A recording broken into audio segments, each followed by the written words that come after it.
Felipe, agora vamos pro próximo assunto aqui, porque é o seguinte, o Miller deu entrevista, não o Thomas Miller. O craque Miller. O craque Miller deu uma entrevista aqui naquele quadro bem legal de entrevistas do GE. E ele falou coisas interessantes aqui, inclusive deu uma detonada nos jogadores atuais do futebol brasileiro. Abre aspas, cérebro de passarinho, fecha aspas. Vamos ouvir aqui. Ler. O prêmio de melhor jogador do mundo teria mais um forte candidato se Luiz Antônio Corrêa da Costa jogasse futebol nos dias atuais. A avaliação é dele próprio, Miller, apelido com o qual fez fama ao ser multicampeão pelo São Paulo, brilhar em um dos maiores times da história do Palmeiras e conquistar uma Copa do Mundo com a seleção brasileira. Comentarista esportivo da TV Gazeta, Miller tem opiniões fortes e polêmicas. Afirma que o futebol não produz mais jogadores como na época que atuou profissionalmente, pro delírio de Bruno Formiga, entre 1983 e 2004. Por isso, considera que nos dias atuais brigaria pelo posto de melhor jogador do mundo.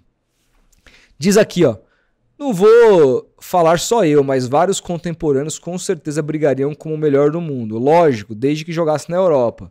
O jogador brasileiro jamais, um craque, um gênio, jamais seria o melhor do mundo jogando no Brasil. Nós sabemos disso. Então teria que ir para a Europa, disputar a Champions, jogar as grandes ligas para tentar ser o melhor do mundo. Mas vários companheiros meus com certeza estariam brigando para ser melhor do mundo todo ano, não só um ano. Quando comecei a jogar, Oscar, Dario Pereira, Careca, Pita, Chulapa, Valdir Pérez sempre falaram a mesma coisa. Olha só, você é bom e já subiu, mas o segredo não é esse. O segredo é permanecer lá em cima. Essas frases que não conhecia até então, porque vim de uma família muito pobre, fui aprendendo com os mais velhos, porque eles eram mais experientes e sabiam mais da bola. A gíria do boleiro fala. Eles eram bandidos da bola, que eu falei ontem aqui. Então eu procurava sempre me inspirar, estar perto deles para sugá-los da melhor maneira possível para dar seguimento à minha carreira. E aqui ele volta a comparar. Tudo que a gente vai fazer começa com a cabeça. O futebol não é diferente. Eu sempre uso uma frase que é: cabeça joga tanto quanto os pés. Inclusive, parando aqui nessa frase, o Djalminha fala que o jogador mais inteligente que ele atuou ao lado foi o Miller. O jogador hoje tem muita força, mas ele pensa pouco. O jogador hoje conduz a bola para passar. Antes a gente dava um tapa para chegar. São dinâmicas diferentes. Hoje o jogador corre para chutar. Antigamente ele ajeitava para bater. É mais espaço, né? Antigamente tinha força, mas tinha muito talento das equipes brasileiras. Jogava muito mais, pensava muito mais para jogar. Hoje se corre muito mais e depois pensa. Se eu pego uma bola na diagonal, eu vou correndo com ela, correndo e chuto. Claro que eu vou cair em alta velocidade. Agora, se eu ajeito para bater, tenho a maior possibilidade de acertar ao gol, de fazer o gol. Pensamento, raciocínio. O jogador hoje, como tem muita força, o cérebro dele é de passarinho. Ele não pensa muito. Então, infelizmente, a gente vê no Brasil o protagonista ser a força. Muita força. Detonou, não analisou, Miller. Miller detona. Miller humilha o futebol brasileiro atual. Temos o corte. Temos o corte. Gabriel Lima, o vulgo Harry Potter, grande amigo.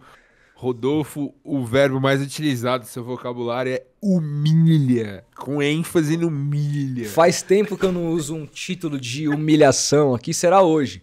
Miller humilha o futebol brasileiro atual. Cérebros de passarinho na thumb. Põe a cara de que jogador você colocaria na thumb? Não, vou colocar a cara do próprio Miller ali, uma aspa. Não, mas se fosse colocar um jogador, quem simbolizaria? Que traduziria o cérebro de passarinho? Exato. Nossa, cara, é assim, a classe quase que toda, né? O Antony é que você tá pegando um jogador... mas o Antony é uma boa... Cebolinha, o Rony. O Rafinha eu não acredito. Não acho. Rafinha pensa. Igor Vinícius, a galera tá falando aqui. Cérebro de passarinho. Fagner, Antony. O Antony, ele conduz a bola olhando pra bola, cara. Isso é síndrome de jogador ruim. Zé Ivaldo. diz aqui. O Zé Ivaldo David dos Santos. sempre existiu zagueiro ruim, né? Desde a época do Miller. O Zé Ivaldo jogaria nos anos 90 ali. Jogaria. Júnior Santos. Júnior Santos é O um... time do Santos inteiro. Tirando o Neymar, claro. Pablo do E o Atlético Rolaser, né? Paranaense. Tira o Neymar e o Rolaser. E o Zé Rafael. Tira o Neymar, tira o Rolaser, tira o Zé Rafael. Cara, mas o Miller talvez seja um dos ex-jogadores, e quando era jogador, que mais se adaptou, né, ao longo da sua trajetória como jogador, né? Começou como um ponta de lança, como um atacante de velocidade, depois virou um meia, jogou como centroavante também, e sempre em todas as posições jogou muito bem, né, cara? Sem dúvida. Impressionante. No Palmeiras ele era uma espécie de camisa 10 ali, armador, pifador. Tô jogador, cara. Tive a oportunidade de trocar ideia com ele em 2017, lá no Tabuão. E, porra, é um convidado que a gente tem a obrigação de tentar trazer, cara. O Arnaldo É uma conversa Ribeiro boa. defende que é o maior jogador da história do São Paulo e que ele jogou mais do que o Romário. Eu cara discordo, foi no cra- eu ele discordo foi no craque. frontalmente que ele foi maior do que o Romário, tanto que na Copa de Ah, não, aí 94 não deu nem pro cheiro. E outra, 90 que o Miller joga e o Romário tá machucado, a gente viu o que aconteceu, né? A gente viu o que aconteceu. Sim, não. Então, aí não compara. não dá pra mas- comparar.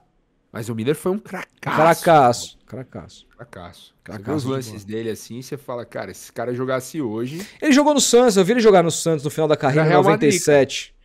Ele jogou no Santos, era brincadeira, cara. Era brincadeira. E outra, ele jogou no Cruzeiro, aquele Cruzeiro campeão da Copa do Brasil em cima do São Paulo, em 2000. E ele tava naquela fase ali, era só tapa. Quem jogava era o Giovani ali, que fez até o gol no final. Tinha outros caras ali, e ele era só tapa na bola, cara. Craque de bola, cara. Ele jogou até o final da carreira, jogou muito, muito, muito bem. O Vitor tá falando que o Arnaldo disse isso sobre o Careca, não sobre o Miller. Sobre o Careca, então, É. me perdoa, Arnaldo, desculpa aí, cara. Eu jurava que era o Miller, mas ele falou que o Miller era pra ele o melhor jogador do São Paulo, isso eu tenho certeza. Da história do clube, que era o cara mais craque que jogou. E eu não discordo tanto. É que, puta, peraí. Teve o Careca também, né? Será que eu tô cometendo um novo equívoco? Calma. Hoje o Mas senhor eu, está eu acho que é o Miller, cara. Tenho 99% de certeza. É que, pô, ele falou isso no Bop há 2 anos, né? Então já faz tempo. Dito isso, Felipão, o que você acha? Você concorda com ele que hoje os jogadores... Porque é a velha discussão, né, do futebol moderno pro futebol antigo, que se tinha mais tempo pra pensar e tudo mais. E a pergunta do quem veio primeiro, o ovo ou a galinha, se repete aqui. O futebol tinha mais técnica porque você tinha mais tempo pra pensar, taticamente não era tão intenso, ou o futebol hoje, por ser tão intenso, não tem tanta técnica? O que veio primeiro nessa história?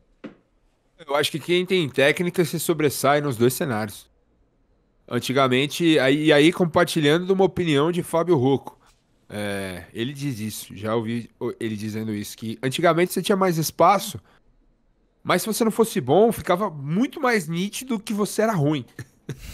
E hoje, você, por um futebol mais físico, mais rápido, mais intenso, sem muito espaço, se você não tiver tanta técnica, você consegue jogar. Se você tiver um físico bom, se você tiver, sabe, uma mínima noção ali, você consegue jogar, você consegue dar uma enganada. Agora, antigamente não dava, cara. Antigamente não dava, só jogava quem era muito bom. Acho que a técnica era muito mais primordial do que outros fatores que foram surgindo conforme a evolução do tempo. Assim. Hoje, por exemplo, você vai no estádio, assim, você ficar num lugar muito alto, como, por exemplo, tem no Allianz, aqui no Morumbi, na Arena do Corinthians, que são estádios que propiciam você ver um ângulo do campo todo, assim. Cara, você consegue ver que o jogo ele é feito em 30 metros, cara. 25 até. É uma quadra, cara. Virou uma quadra o futebol. Os caras são mega atletas. Assim. Mas aí que tá, coloca o Miller nessa quadra. Ele vai jogar pra caralho, mais do que muitos. Mas ele vai ser o mesmo jogador que foi? Aí é uma questão. Essa é a questão. Nunca vai entender. Essa é a minha questão. O Pelé, se jogasse hoje... Seria o mesmo jogador? Todo o aparato tecnológico que temos de saúde, de nutrição, de musculação, Pelé com a genialidade gramados, que ele bola, tinha, os gramados, a bola, a chuteira roupa, extremamente leve. O Pelé seria, com dosagem de carga, suplementação, ele seria o rei? Ele seria o que o Messi foi, o Pelé seria, porque era muita técnica. Muita técnica. O Pelé foi o jogador mais completo da história. Ele era um atacante, ele era um armador.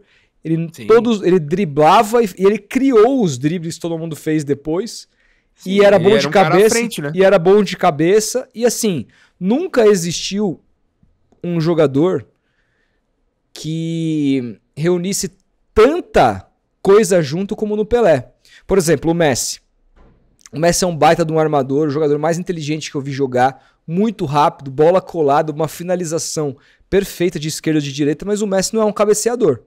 O Messi não é um jogador de jogar de costas e proteger e fazer um giro, entendeu? Não é isso. O Messi... O Pelé tinha lances que parecia que ele era canhoto, mano. O Messi então, não usa muito a perna direita. Assim, a perna esquerda do Pelé era muito superior à perna direita do Messi. Exatamente. O Cristiano Ronaldo, que tem outras características do Pelé, que tem mais de centroavante, de finalização com as duas pernas, cabeça, não tem a habilidade de drible que o Pelé tinha.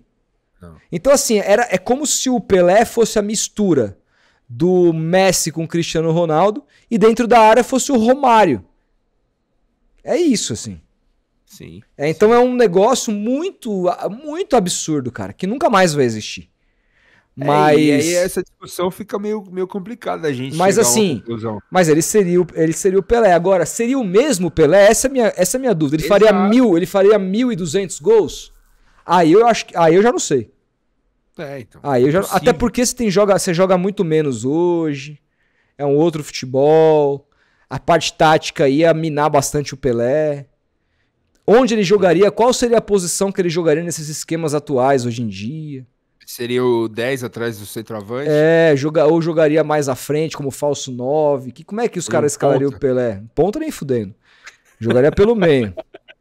O cara não pode ouvir a palavra ponta, velho. Entendeu? Então, assim, a pergunta que fica é essa. E outra, como que o Messi jogaria também nos anos 60, naquele jogo dele de controlar a bola por tapetes lisos, jogando nos gramados esburacados e todo cheio de lama? Como é que seria? Com a bola pesando 2 quilos, uma bola de capotão pesando 2 quilos e com a chuva... Chovendo. Como é que seria o Messi jogando com... Seria muito diferente, porque ele é muito gênio, mas seria o mesmo Messi? Exato. Não dá pra saber, cara. Não dá pra saber, é isso. Não dá pra comparar. Fato é que, assim, o que eu acho que é unânime e que aconteceriam nas duas épocas quem é técnico jogaria. O Miller jogaria. O problema é que hoje se fabrica muito menos jogadores técnicos do que antigamente. Se fabrica. É isso. Tanto que quando surge um jogador dando um drible, um Estevão. O Rodriguinho ontem aí, ninguém conhecia. Paulo, todo mundo só fala do cara. Um jogador que faz uma jogada que ele fez ali no segundo gol do São Paulo, de carregar, de dar uma pedalada pra frente, cruzar, levantando a cabeça. Tem um vídeo que eu vi agora no Twitter, ele levantando a cabeça, olhando o Ferreirinha e conduzindo a bola, assim, em um espaço de milésimos.